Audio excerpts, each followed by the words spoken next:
চাই না, আপনার কোনো ছায়া দেখতে চাই না। হ্যাঁ, আপনাকে দেখতে চাই বিচারের কাঠগড়ায়। ছি ছি ছি, সেইম সেইম, আমার লজ্জা হচ্ছে। আপনার যদি বিন্দুমাত্র লজ্জা থাকতো তাহলে আপনি আগামী 1 বছরে অন্তত কারোর সাথে ফোনেই কথা বলতেন না। তাহলে এই লজ্জা শরমবিহীন আপনি নেত্রী, আপনার এই লজ্জা নেই বলেই 16 বছর পর্যন্ত মানুষ আপনাকে গালি দিয়েছে, আপনাকে অপছন্দ করেছে, কিন্তু আপনার কোনো সেই জায়গায় আপনার কোনো হুঁশ ফেরে নাই। আপনি জনগণের সাথে বেইমানি করেছেন। আজ আবার আপনি নতুন করে বলার চেষ্টা করছেন আমি আসছি। আসসালামু আলাইকুম সম্মানিত দর্শক শ্রোতা, আজকের এই ভিডিওটি অত্যন্ত গুরুত্বপূর্ণ এবং আজকের এই ভিডিওতে অনেক গুরুত্বপূর্ণ ইনফরমেশন রয়েছে, অনেক গুরুত্বপূর্ণ তথ্য রয়েছে। শেখ হাসিনার বর্তমানে পরিকল্পনা কি, শেখ হাসিনার উদ্দেশ্য কি এদেশের জনগণকে নিয়ে বর্তমানে। দর্শক শ্রোতা, অবশেষে সকল গোপন তথ্য আজকের এই ভিডিওতে জানতে পারবেন। শেখ হাসিনার গোপন তথ্য সকল ইতিমধ্যেই ভাইরাল হয়ে গিয়েছেন, তার চাঞ্চল্যকর তথ্য আজকের এই ভিডিওতে আপনারা জানতে চলেছেন। সম্মানিত দর্শক শ্রোতা, শেখ হাসিনা মহা বিপদে পড়তে চলেছেন। ভারতে বসে ভারত সরকার নরেন্দ্র মোদীর সঙ্গে বাংলাদেশ সরকার ইউনূস এবং বাংলাদেশকে ধ্বংস করার জন্য শেখ হাসিনা যে পরিকল্পনা করেছিল, অবশেষে সকল গোপন পরিকল্পনা সোশ্যাল মিডিয়াতে ভাইরাল হয়ে গিয়েছে। সম্মানিত দর্শক শ্রোতা, মহা বিপদে পড়তে চলেছেন শেখ হাসিনা।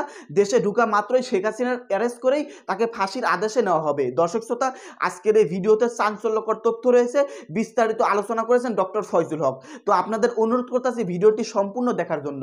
তো বেশি দেরি না করে আমরা ভিডিও ক্লিপে চলে যাচ্ছি, আপনারা মনোযোগ সহকারে ভিডিও ক্লিপটি দেখতে থাকুন। ফ্যাসিস্ট আওয়ামী লীগ যারা বাংলাদেশ থেকে পালিয়ে গিয়েছে, বিশেষ করে শেখ হাসিনা বাংলাদেশ থেকে পালিয়ে ভারতে গিয়েছে, বাংলাদেশের আওয়ামী লীগের সমগ্র নেতাকর্মীকে রাস্তায় নিক্ষিপ্ত করে দিয়ে যিনি পালিয়েছেন, তিনি এখন দাবি করছেন যে তিনি এখনও বাংলাদেশের প্রধানমন্ত্রী। Same same same. আমি লজ্জিত যে আজকের এই আওয়ামী লীগ, এই শেখ হাসিনার বিন্দুমাত্র যদি লজ্জা থাকে তাহলে তিনি এখনো বলে যে আমি বাংলাদেশের প্রধানমন্ত্রী, আমি পদত্যাগ করি নাই। অথচ বাংলাদেশের জনগণ দেখেছে গর্তের ভিতরে কিভাবে লুকিয়ে গিয়েছে এই ফ্যাসিবাদের নেত্রী শেখ হাসিনা। বাংলাদেশের অর্থ সম্পদ লোপাট করে, সমস্ত কিছু ধ্বংস করে দিয়ে, বাংলাদেশের মানুষের সাথে বেইমানি করে হাজারো মানুষকে হত্যা করার পরে এই দেশ থেকে পালিয়ে গিয়েছে শেখ হাসিনা। সে এখন বলে, তাও কার সাথে? যাদেরকে জীবনে খোঁজ নিত না, যেই সব নেতা খাতা হচ্ছে একেবারেই আওয়ামী লীগের চতুর্থ শ্রেণীর কর্মচারী সমতুল্য, তাদেরকে ফোনালাপ করে গল্প করছেন মিনিটের পর মিনিট, ঘন্টার পর ঘন্টা। তার মধ্যে আবার বলছেন আমি এখনো বাংলাদেশের প্রধানমন্ত্রী, চট করে আমি বাংলাদেশে প্রবেশ করতে পারি। তো যে নেত্রী চট করে বাংলাদেশ থেকে বিদায় হয়ে যায়, সে আবার চট করে বাংলাদেশে প্রবেশ করবে, এই চিন্তাটা আপনার আসে কোত্থেকে? বাংলাদেশের জনগণ আপনার জন্য বসে আছে, আপনি শুধু একটু চট করে বাংলাদেশে প্রবেশ করেন। বাংলাদেশের জনগণ একটা ইস্যুতে ঐক্যবদ্ধ, সেটা হচ্ছে বর্তমানে এই ফ্যাসিবাদ আওয়ামী লীগকে প্রতিহত করতে বাংলাদেশের সবাই ঐক্যবদ্ধ। এখানে দল মত কেউ কাউকে চিনি না, আমরা সবাই ঐক্যবদ্ধ। শুধু শেখ হাসিনা ইস্যুতে আমাদের মধ্যে কোনো দ্বন্দ্ব বিভেদ নাই। একটু আসেন পিও, হে পিও, আপনি একটু আসেন বাংলাদেশে। আপনাকে দেখার জন্য, আপনাকে ওয়েলকাম করার জন্য বাংলাদেশের এখন আবাল বৃদ্ধ বনিতা সব বসে আছে। যে কোনো মুহূর্তে আপনি প্রবেশ করবেন, সেই মুহূর্তে আপনাকে বাংলাদেশের জনগণ উচিত শিক্ষা দিয়ে দিবে যে আপনি কেঠা, আপনি কি এদেশের প্রধানমন্ত্রী না প্রধানমন্ত্রী না। আপনার বিবেককে প্রশ্ন করুন, লজ্জা থাকা উচিত। আপনি ফোনালাপের মধ্যে বলছেন যে আমি নির্বাচিত প্রধানমন্ত্রী, নিজেকে প্রশ্ন করুন। বাংলাদেশের কোন নির্বাচন গত 16 বছরে হয়েছে? বরং আপনার বলা উচিত ছিল যে আমি গত 16 বছর পর্যন্ত অবৈধ প্রধানমন্ত্রী হিসেবে বাংলাদেশের দায়িত্ব পালন করেছি। আপনি একজন অবৈধ শাসক। আপনাকে তো এমনি বাংলাদেশের আইন আদালতের বিচারের মধ্যে শুধু এই খুন নয়, 16 বছরের অন্যায়ের কারণে আপনার ফাঁসি হওয়া উচিত। 16 বছরের অবৈধ কারণে আপনার ক্ষমতা দখল করার কারণে আপনার বিচার হওয়া উচিত। আপনি আবার এখন বলছেন আমি বাংলাদেশের প্রধানমন্ত্রী। আসলে আপনি আর আপনার মাতাল ছেলে, এই দুইজনের মধ্যে কোনো পার্থক্যই দেখি না। আর আপনার পূর্বপুরুষ, তাদের মধ্যেও কোনো পার্থক্য আমি পরিলক্ষিত করি না। যে লোক নিজে দেশ থেকে পালিয়েছে, সেই লোক এখনো ফোনে কথা বলে। এটা দুর্ভাগ্য আমাদের জন্য যে এখনো আপনি একে সেকে তাকে তাল দিচ্ছেন। এই ভাঙা নৌকায় আর জোড়া লাগবে না। আপনি চেষ্টা করে যাচ্ছেন যে কোনো ষড়যন্ত্র করে বাংলাদেশে আবারও প্রবেশ করে বাংলাদেশের এই অবৈধ শাসন ব্যবস্থা কায়েম করবেন। সেই স্বপ্ন এদেশের জনগণ হতে দিবে না, দিচ্ছে না, এবং আপনার নসিবে সেটা হবে না। নাই নাই নাই। আপনি যত বড়ই পাহলান হন, আপনার পাহলানগিরি ছিল মিথ্যার উপরে প্রতিষ্ঠিত, আপনার পাহলানগিরি ছিল সম্পূর্ণ অন্যায়ের উপরে প্রতিষ্ঠিত। আপনাকে বাংলাদেশের একজন আওয়ামী লীগের এমপি মন্ত্রী এখন পর্যন্ত ব্যাকআপ দিতে পারেনি।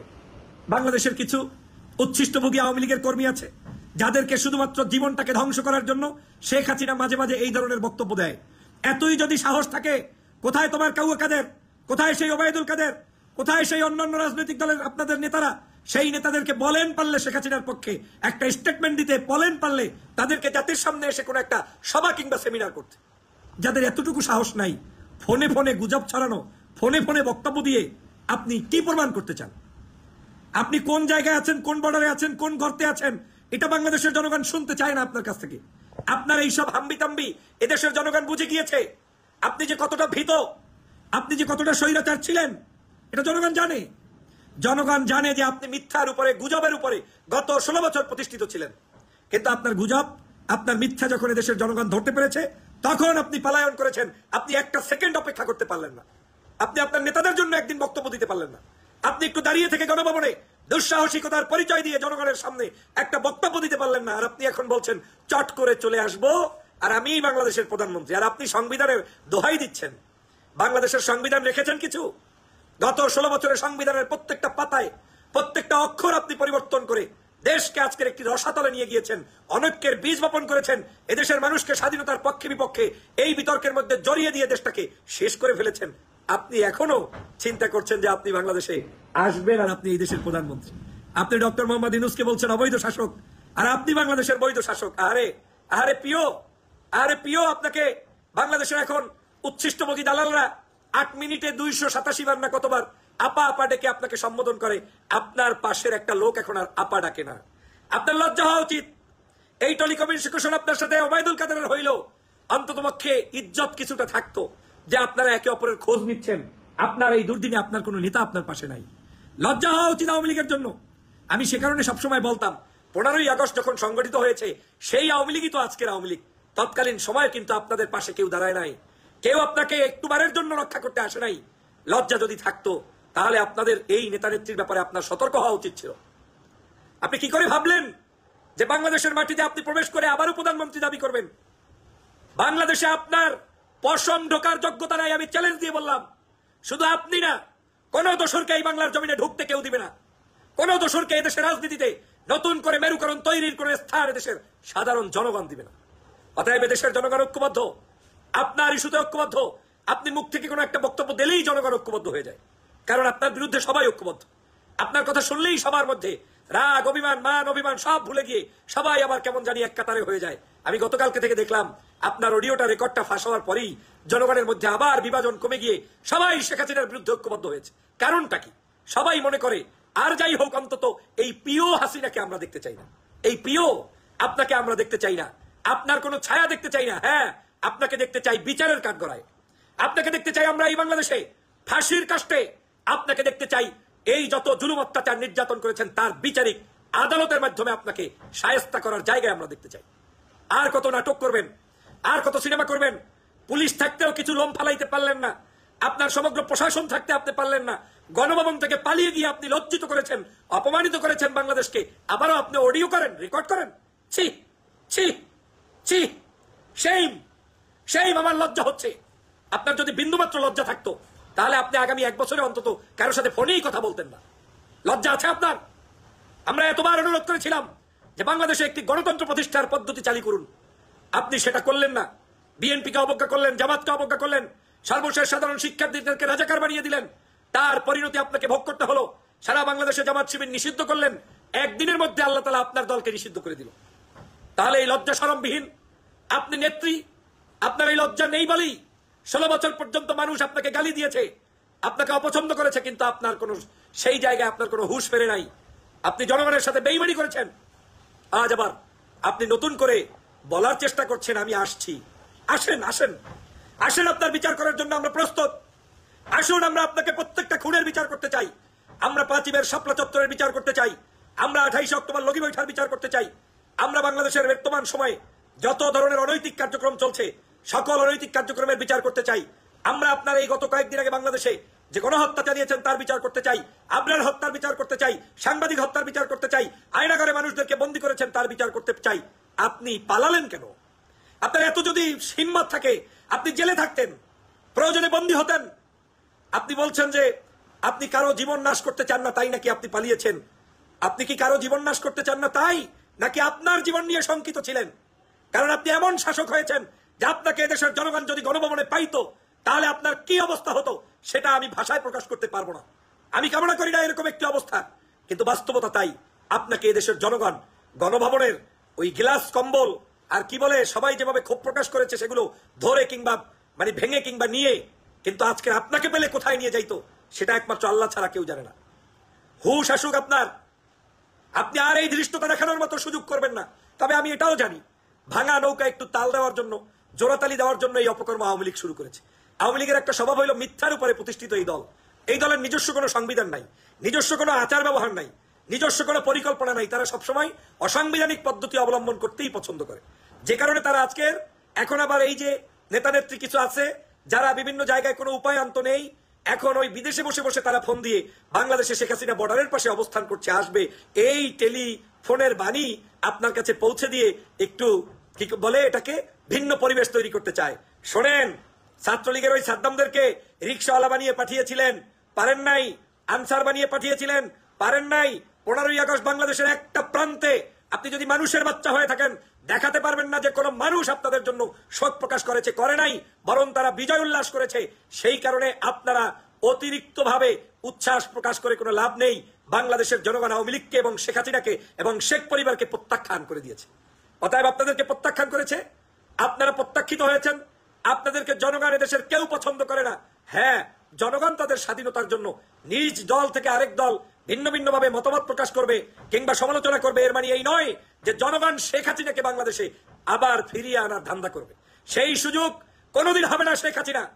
আপনাকে চ্যালেঞ্জ দিয়ে বললাম, আপনার যদি সুযোগ থাকে আমার চ্যালেঞ্জ গ্রহণ করুন। এই লাইভটি কোনো আওয়ামী লীগের বাচ্চা যদি দেখে থাকেন, আমি চ্যালেঞ্জ দিলাম, তোমার এই প্রিয়কে বলে দাও কোন বর্ডারের পাশে গুজগুজ করতে হবে না, চট করে চলে আসা লাগবে না।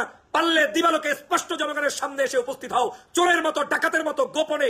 আজকের এই কি বলে উন্দুরের মতো করে, অনেকে তো ছবি দিয়ে দিয়েছেন উন্দুরের বাস্কের মতো করে। আপনাকে চট করে আসতে হবে, গর্তে লুকাতে হবে। কেন? আপনি কেন এটা করবেন? তার মানে আপনি চোর, আপনি ডাকাত, আপনি অন্যায়কারী, আপনি নিজেই দোষী, আপনি এটা অনুভব করছেন। অতএব আপনার এই ভেলকি ঝলকি এদেশের মানুষ বুঝে গিয়েছে, আর কোন গণহত্যা এদেশের মানুষ মেনে নিবে না, চালাতে পারবে না। আপনারা মিথ্যা বলেছিলেন 5 লাখ 10 লাখ লোক নিহত হবে। বাংলাদেশের বিরোধী মতের মানুষ থেকে একজন মানুষকেও হত্যা করা হয় নাই, বরং আপনারা বিদায়ের দিনও আমার দেশপ্রেমিক জনতার উপরে গুলি করে হত্যা করেছেন, যার প্রত্যেকটি হত্যার বিচার করা হবে। আমি তো মনে করি 100 নয় 1000 মামলা হবে প্রয়োজনে শেখ হাসিনার বিরুদ্ধে। তারপরেও এই শেখ হাসিনাকে বাংলার জমিনে প্রবেশ করতে দেওয়া হবে না, হবে না, হবে না ইনশাআল্লাহ। ফেসিবাদের আর রূপ এদেশে স্বপ্ন দেখবেন না। কিছু কুচুকরি, কিছু দুষ্ট, কিছু শাহবাগ এই আমলের না, 2013 সালের, এরা স্বপ্ন দেখে যে ওনার প্রিয় হয়তো আসবে, কিন্তু ওনার প্রিয় যে আসার মতো মুরাদার নাই, ওনার প্রিয় যে জান বাঁচা করে এই দেশ থেকে পালিয়ে গিয়েছে, সেটা কি আপনারা জানেন না? পালিয়ে থেকে নেতা হওয়ার যে স্বপ্ন আপনি দেখছেন শেখ হাসিনা, এই স্বপ্ন বাংলাদেশে আর বাস্তবায়ন হতে দেয়া হবে না। আপনি ডক্টর মোহাম্মদ ইউনূসকে, তার ব্যাপারে আপনি খারাপ মন্তব্য করেছেন, আপনি বাংলাদেশের খুনাখুনি নিয়ে মিথ্যা মন্তব্য এখনো করছেন। আপনার লজ্জা নেই, আপনার শরম নেই, আপনি বেহায়া, আপনি লুটেরা। এ কারণেই আপনার দলের সবাই চরম ভাবে আজকের গা ঢাকা দিয়েছে, পালিয়ে গিয়েছে। আজকে যদি আপনার এতই ক্ষমতা থাকে, কালকেও তো দেখলাম আপনার চট্টগ্রামের কোন এমপি বর্ডার ক্রস করতে গিয়ে আপনার পালাতে গিয়ে ধরা পড়েছেন। কেন এত ভয়? আপনি চট করে চলে আসবেন, আসেন। যদি চট করেই চলে আসবে বলে থাকে, তাহলে আওয়ামী লীগের বাচ্চাগুলো কোথায়? বের হ তোরা, বের হ জনগণের সামনে, পারবি তোরা? আর কোনো কাজ নেই। আসুন আমরা সবাই মিলে ওদেরকে রুখে দিব, ওদের সকল তন্ত্রমন্ত্র ভেঙে দিব। শেখ হাসিনাকে এবং আওয়ামী লীগের প্রত্যেকটি বাচ্চাকে অনুরোধ করছি, সাহস থাকলে সামনে আয়, সাহস থাকলে আমাদের চোখের সামনে এসে পারলে প্রমাণ করে দিয়ে যা যে তুই কিছু করতে পারবি, কিন্তু তোদের সেই সাহস নেই। সাহস থাকলে আমার সামনে আয়, আমি এখন বাংলাদেশে অবস্থান করছি, পারলে তোর যদি বুকের পাঠা থাকে, তোর শেখ হাসিনাকে নিয়ে চোখের সামনে এসে পারলে আমি যেভাবে বুক ফুলিয়ে কথা বলছি বল, পারলে বল। পারবি না, কারণ হচ্ছে তোরা ষড়যন্ত্রবাজ, তোরা ধ্বংসবাজ, তোরা শেষ হয়ে যাবি, তোদের এই ষড়যন্ত্র সব শেষ হয়ে গিয়েছে।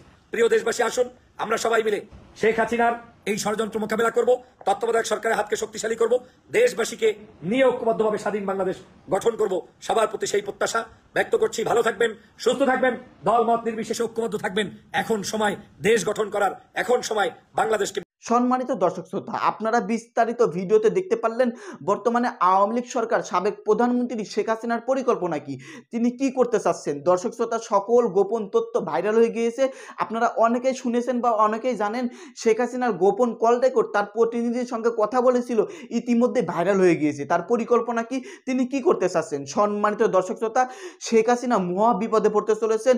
ডক্টর ইউনূস এবং তার সরকার উপদেষ্টাদের নিয়েও তিনি কড়া মন্তব্য করেছেন। সম্মানিত দর্শক শ্রোতা, শেখ হাসিনা নাকি বাংলাদেশের আশেপাশেই আছে, তিনি পদত্যাগ করেননি, তিনি এখনো বাংলাদেশের প্রধানমন্ত্রী। সম্মানিত দর্শক শ্রোতা, এমনই কথা বলেছেন শেখ হাসিনা। তো আজকের এই ভিডিওতে বিস্তারিত আপনারা জানতে পারলেন। তো এই সম্পর্কে যদি আপনারা কিছু বলতে চান, আপনাদের ব্যক্তিগত মতামত ভিডিওর কমেন্ট বক্সে অবশ্যই জানিয়ে দিবেন। ধন্যবাদ আজকের এই ভিডিওর সঙ্গে থাকার জন্য।